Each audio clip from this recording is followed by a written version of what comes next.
So good for you to come and join me today. When God speaks to you, how does he do it? Does he speak to you through the book, his Bible, his word? Does he use people, your pastor, your wife, maybe your husband, maybe something you heard on TV or the radio? Most common, God speaks his message through people. Are you aware of that? I'm going to give you a lesson today about how that works.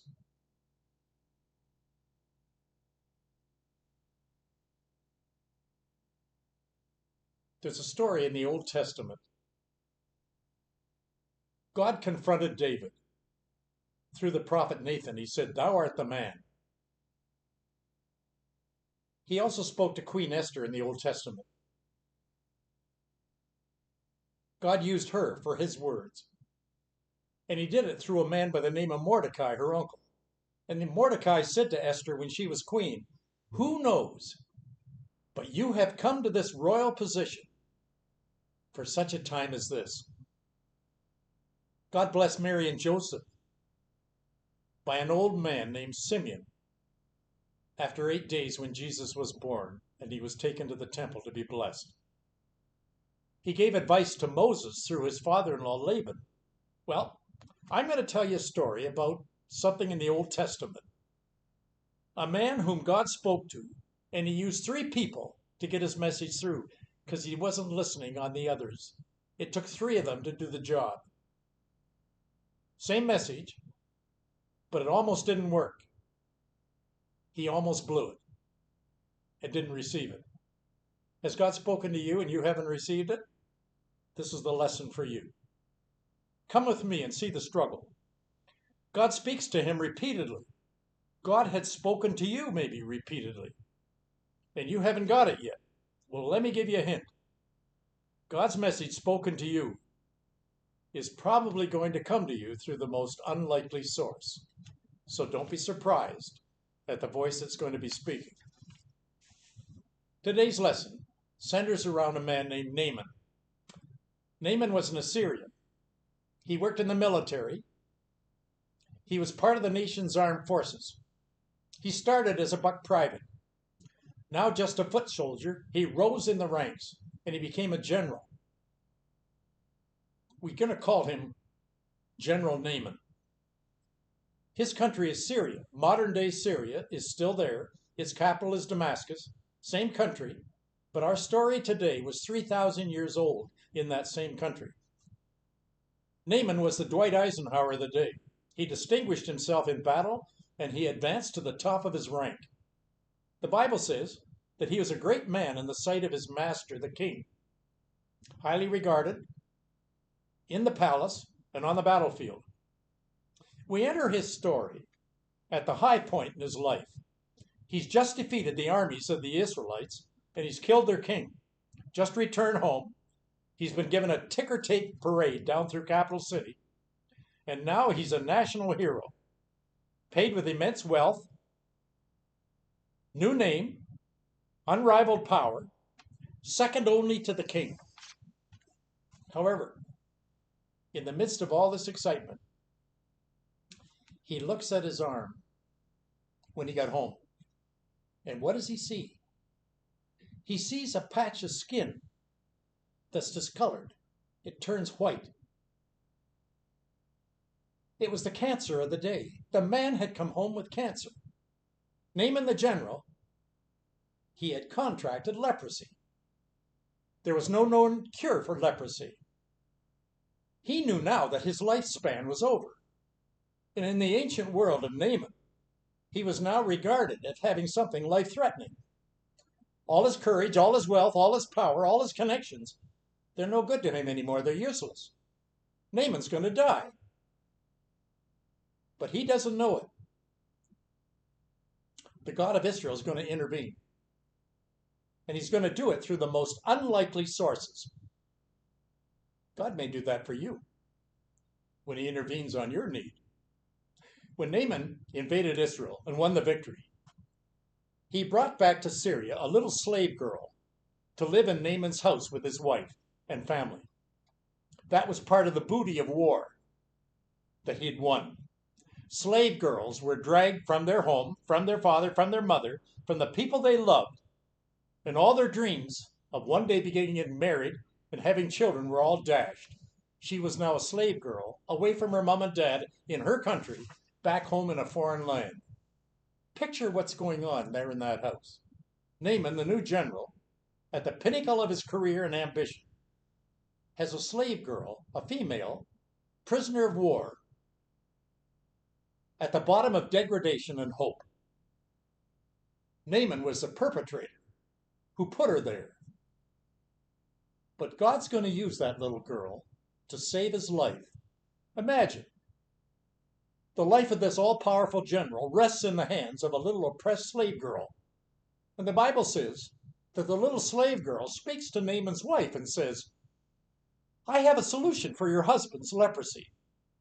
Back home in my country, in Israel, there lives a man called Elisha.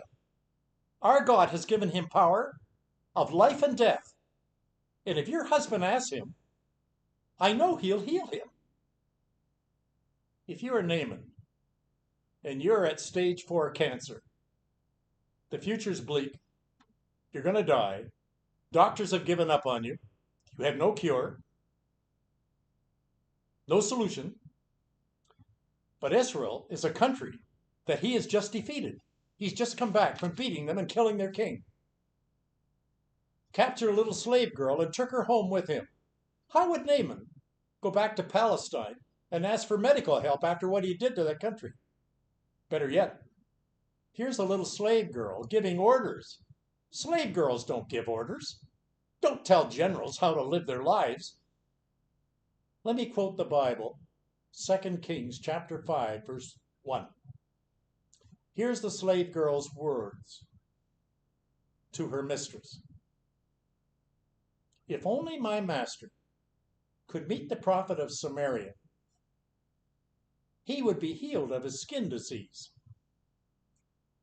The little girl's words was the message that Naaman heard. He heard the word healed. His body, stage 4, dying, still a little girl, just this young little girl. And he's desperate. She's a slave in the house. What does Naaman do? Would you listen to a slave girl that you had just captured and brought home? Is her word any good to you? Well, with him, any port in a storm. Do you know what Naaman does? He goes to the king of Syria. He wants permission to go back to Israel to get help, not as a warrior, to conquer, to kill, just to go back and get help for his body. He wants a letter from the king as sort of an endurance and something that would share with the reader at the other end that he was truthful. Remember, these are only the words of a slave girl. The king writes the letter. Naaman receives it and he's on his way. He wants to meet this doctor that this slave girl has said, and he doesn't know if she's even telling the truth. This may have been a scheme that she got even with him. She was captured. He's going to go back now on a trip thinking he's going to find a doctor. He's going to be put to death back home. I know my people will get even. We don't know the story, do we? Will he get healed of his leprosy? He's taken a huge financial risk and physical risk. But you know what the king does? He believes him. He says, okay, I'm going to give you some silver and gold. I want you to go back and do as this voice has been speaking to you. Meet this fellow and see if he can do anything for you. So he goes to Israel at the voice of this young Hebrew slave.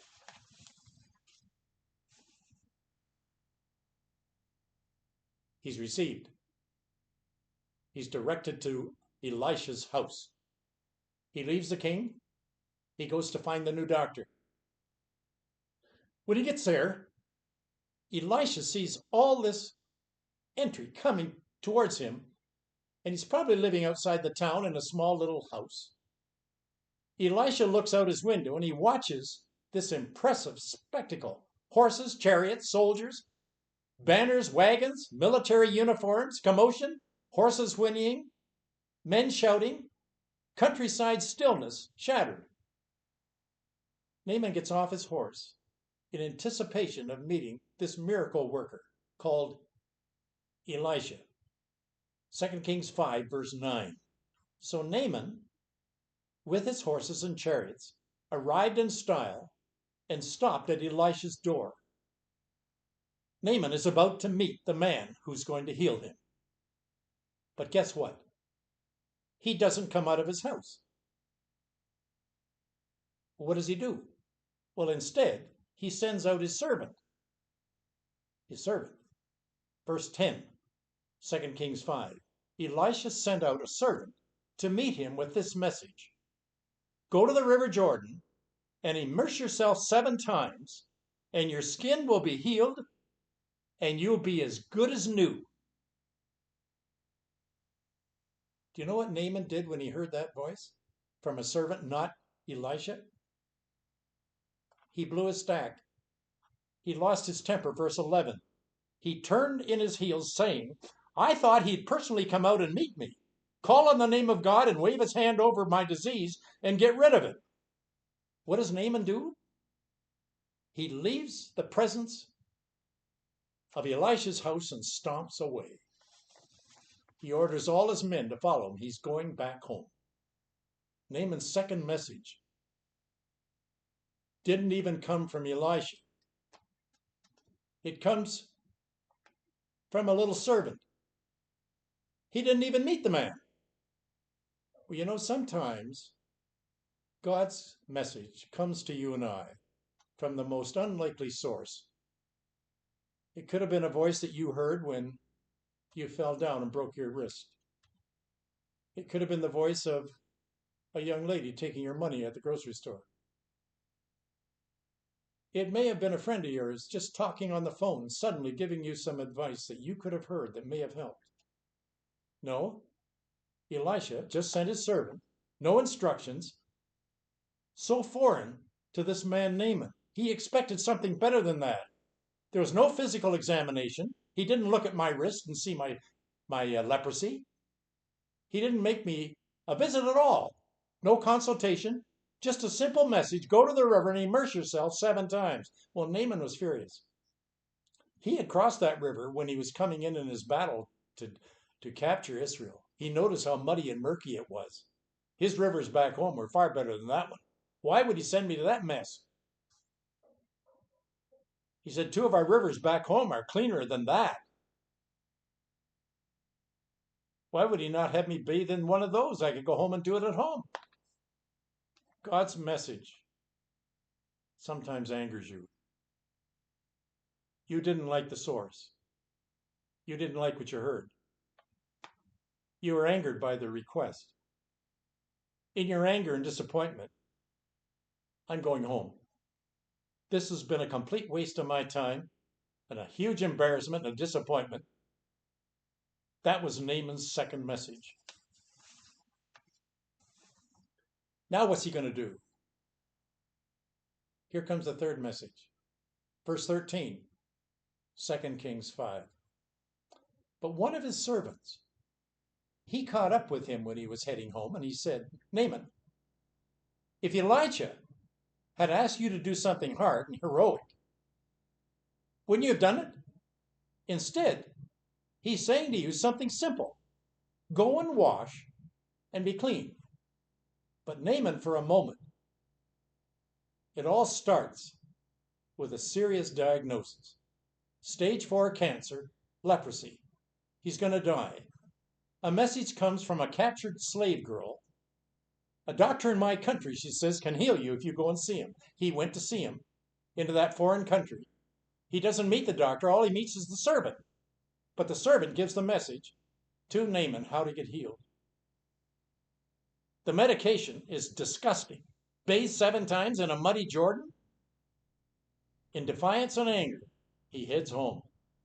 Discouraged, dejected, feeling hopeless, lost. What a waste of time. I'm going to die here, but let's go and die at home. Now comes the third message from this servant. Naaman, swallow your pride, says the servant. Just do as you're told. Now comes the highlight in our story. 2 Kings 5, verse 14. So he did it. He went to the Jordan. He went down into the Jordan River and he immersed himself in the water 7 times, following the orders of the holy man.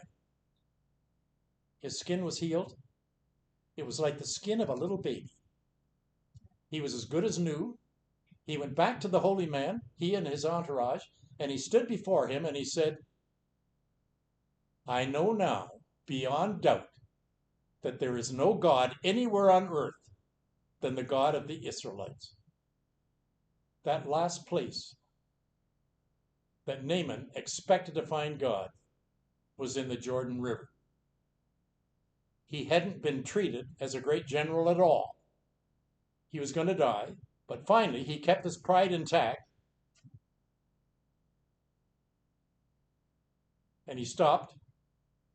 God had reached out to Naaman one last time. Notice God's message came from a humble spokesman, a commander. He didn't have to win a battle. He didn't have to pay a fortune. He didn't have to advocate or get another conquered nation. That's not what God asked. So why not obey God when he asks you to do the simple, small things? The Bible doesn't tell us how long Naaman stood there before Elijah. On one side are all those years of pride and self-willed achievement, the stubborn independence.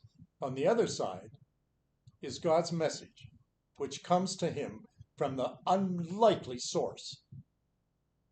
God has given to Naaman even those that he's done nothing to deserve it with. He speaks to him through a slave girl, a prophet's intern, and finally a lowly servant. God sends his message through people. God meets you where you least expect him to meet you. It's not spectacular. You don't have to dress up in your Sunday finest. All I'm asking you to do is listen to me, says God. You will hear voices, less smart, more powerful than yours. You'll have to meet them, though, at the Jordan River. So Naaman, he goes down to the muddy Jordan, strips off his armor, and he dips in the water like a little child, splashes up and down 7 times, and there he meets the God of Israel. And there, back at Elisha's house, before this holy man, he says, now I know that there is no God in earth like the God of Israel. You and I, we wash in the Jordan River every day. That washing represents all the people that we meet in our lives, speaking to us, a neighbor, doing business maybe at the bank, talking to the clerk at the grocery store. When that happens, you're looking for God's presence. Listen for a message from him. Jesus is present in our class when you understand the presence that God moves in. Let me tell you the story of John Woolman. Woolman was a Quaker, born in New Jersey in 1720 in the United States. He died at the age of 51. He attended a local Quaker school, and he grew up to become a tailor and manage a farm, and he wrote legal documents for his people on the farm. At age 23, he felt the call to ministry. He spoke at a meeting, and he traveled as an itinerant preacher. And he visited all the farms in his whole community, all these Quaker farms. But when he visited the farm, do you know what he found? A dark gloominess hanging all over the land. Every farm that he attended had black slaves come from Africa, working for that Quaker farmer, doing the heavy labor. Woolman was convinced that slaveholding was inconsistent with Christian principles. Those convictions moved him to denounce slavery. Blacks, he said, are not beasts of burden. They're God's children, created in his image, just as you and I, whites. Do you know what the result was? Over 2 years, he felt so strong that slavery should not be part of the Quaker farm community. He decided that he was going to convince these slave owners to abolish slavery. This was 100 years before the Civil War in the United States. Those who own slaves, Woolman said, must sell them and set them free. All over the state, he affirmed to the community that faith. They must give up their practice of slavery and abolish the sinful practice. In the end, every Quaker farmer, guess what? Agreed. They felt that God had called Woolman to present God's call. And as a result of his commitment to God's presence, the Quakers, they became the first Christian denomination in the New World to take a stand against slavery. And like that slave girl in the Naaman story, Woolman, he became the advocate to change the face of American slavery. Michelangelo, the painter of the Sistine Chapel ceiling, said, "Human beings become the veils through whom we see God himself." What has this lesson said to you and me? You and I are God's veils. We're messengers through whom others are going to see our God and our Savior. Don't feel that your message is not heard. And don't feel that you aren't qualified to send the message. Remember in our story, here was a slave girl, here was a servant to Elisha, and here was just one of the old troops going home with the king, this general. And each of them had a message. And finally, Naaman woke up and he said, well, if this is what they asked me to do, maybe this is what I should be doing. Thanks for coming today. I'll look for you next time when you come back.